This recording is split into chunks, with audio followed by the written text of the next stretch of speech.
আপনারা জানেন যে 51টি মনোনয়নপত্র জমা পড়েছিল 60টির মধ্যে থেকে, সেই 51টি আমরা বাছাই করেছি এবং বাছাই করে আমরা 48টি মনোনয়নপত্র বৈধ বলে পেয়েছি।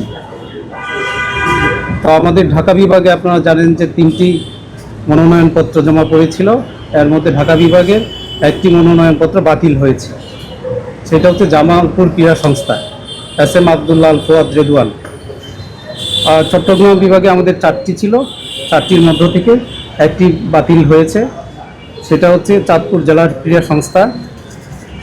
এবং রাজশাহী বিভাগ থেকে রাজশাহী বিভাগীয় ক্রীড়া সংস্থা, তাদের মনোনয়নপত্র বাতিল বলে গণ্য হয়েছে।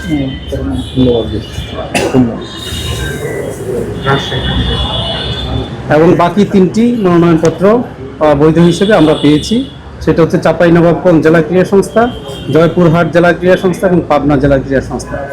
আর খুলনায় 2টি মনোনয়নপত্র জমা পড়েছিল, আর সেইখান থেকে 2টি বৈধ হয়েছে।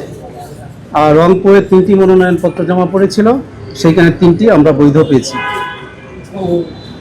সিলেটে 1টি মনোনয়নপত্র জমা পড়েছিল, 1টি বৈধ হিসেবে গণ্য হয়েছে।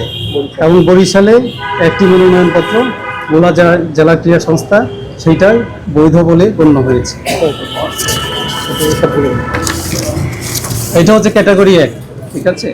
ক্যাটাগরি 2-এ হচ্ছে আমাদের ক্লাব বা ক্রীড়া সংস্থার যে আমাদের মনোনয়নপত্র জমা পড়েছিল। আপনারা জানেন আমাদের 30টি মনোনয়নপত্র জমা পড়েছিল, সবকটি বৈধ বলে গণ্য হয়েছে। একই সাথে ক্যাটাগরি 3-এ আমাদের 3টি মনোনয়নপত্র জমা পড়েছিল এবং 3টি বৈধ হয়েছে।